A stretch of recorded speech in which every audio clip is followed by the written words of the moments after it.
Eu selecionei um e-mail para lermos no dia de hoje, que é um dia muito importante, Dia Internacional do Combate à AIDS e HIV. E esse e-mail me chamou muita atenção, que é de uma filha muito preocupada com o estado da mãe. A mãe é separada, não morava com ela, mas recentemente foi para a casa dela em Garanhuns, Pernambuco. E eu vou dar um nome a essa filha de Silvana, só para nós nos referirmos a ela. Mas ela disse que a mãe foi muito fraquinha para lá, muito emagrecida, e apresentando vários quadros que poderiam ter sido sanados rapidamente. Estava com uma gripe que não curava, com tosse, evoluiu para uma pneumonia, e ela levou a mãe então para o atendimento, falou: vamos fazer então, mamãe, um check-up, cuidar de você, e descobriram que a mãe é portadora do vírus, já desenvolvido, e há muito tempo.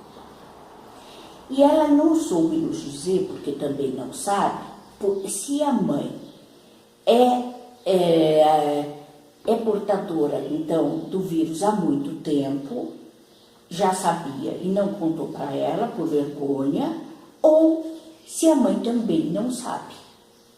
Eu falei direito? Sim. Falei? Tá bem dito. Então, tá bom. Aí ela nos pede, então, como lidar com isso? Bom, eu vou passar para Rodolfo daqui a pouco, e Rodolfo com certeza terá grandes coisas a dizer a respeito, poderá ajudar bastante. Mas antes eu queria chamar a atenção para essa coisa da moralização, do preconceito. Isso é muito complicado, e isso atrasa muito a vida das pessoas. Aliás, vamos combinar, né? Que preconceito atrasa a vida em todos os setores, né? Mas no setor saúde, principalmente, né? Não é uma questão moral, é uma questão de saúde. E aí, eu fico pensando que, inicialmente, além de todo o tratamento médico, seria muito importante, Silvana, você deixar muito claro para sua mãe o quanto você a recebe de braços abertos, que foi isso que eu pude ler nas entrelinhas do seu e-mail, que você a recebe de braços abertos e não a julga. Eu acho que isso dá uma tranquilidade muito grande para ela.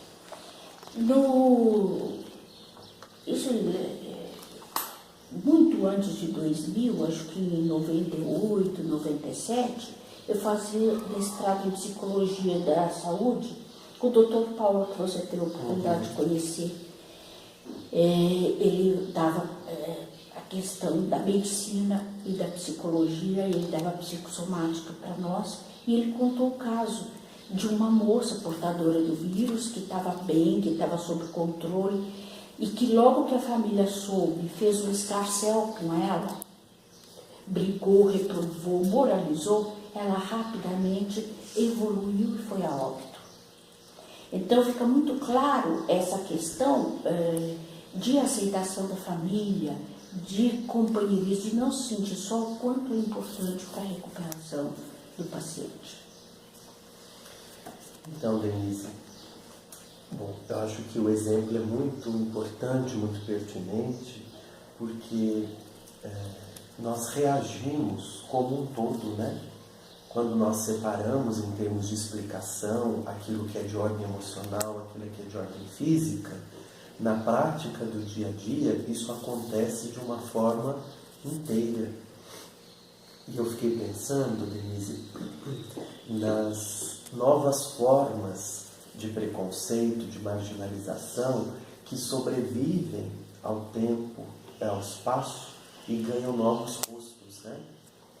Eu me lembro, por exemplo, que nos evangelhos, o tempo todo, quando Jesus tem uma prática terapêutica, aliás, esse é um dos títulos que Jesus recebe no Novo Testamento, né? Ele é o terapeuta, né? É aquele que promove a cura, mas não só a cura de um mal físico.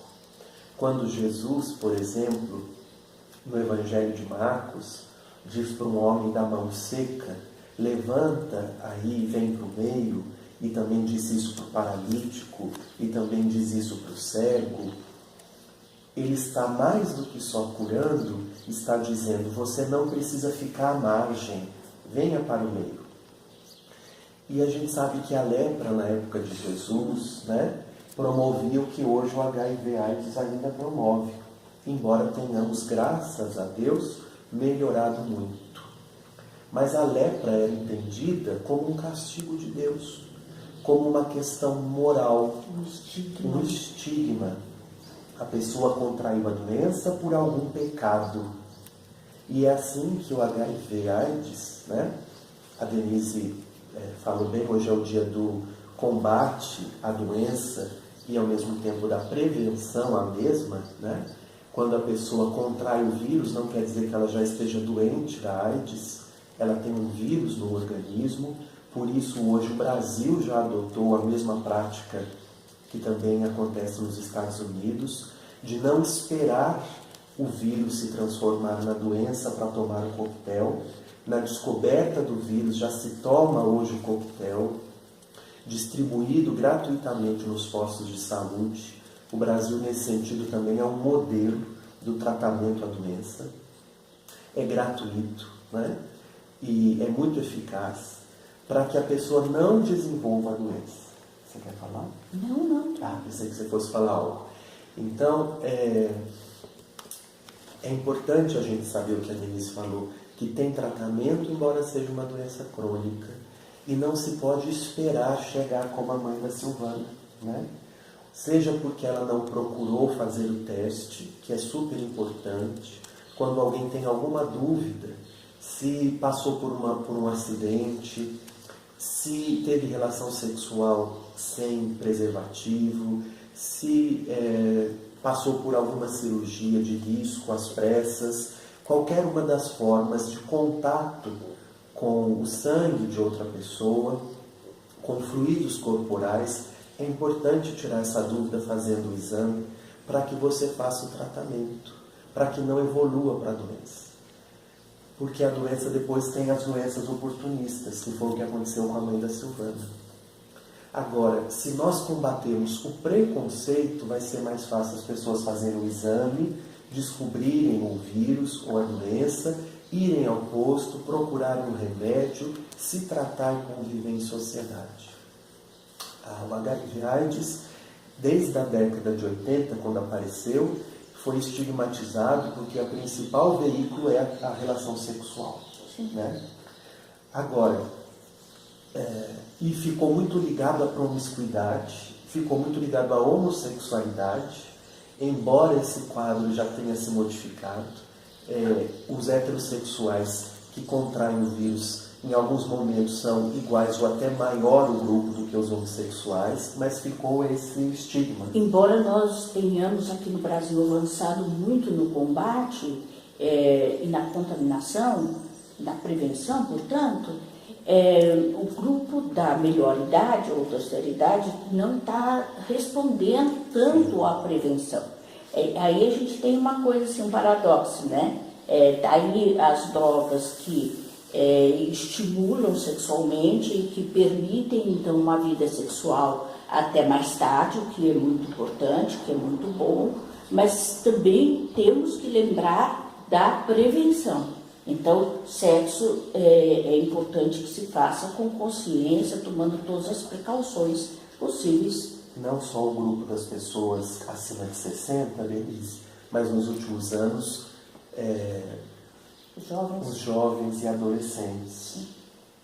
Porque como nós estamos a 30 anos de distância, os adolescentes e os jovens não consideram mais a AIDS um perigo. Exatamente, porque graças a Deus tendo o tratamento e não sendo mais uma sentença de morte o diagnóstico da AIDS, ela continua sendo difícil de lidar e crônica, mas não é mais aquele fantasma. As pessoas não aparecem em público já como desgastadas, como Cazuza, por exemplo, fez questão de mostrar o rosto corajosamente, né? Fez um serviço muito grande e isso assustou e ajudou a prevenção. Né?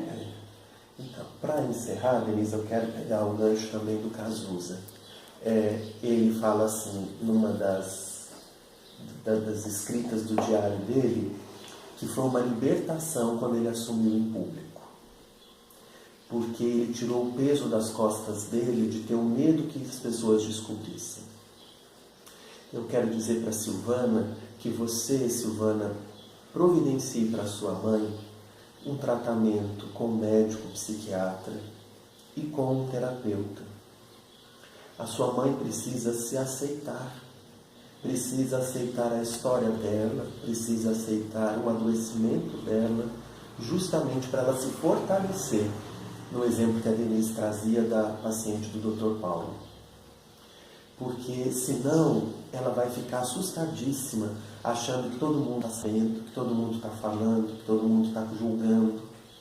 Infelizmente existem os que vão julgar, os que vão falar. Mas se a gente tem aqueles que também nos apoiam e nos aceitam, a gente vai se fortalecendo.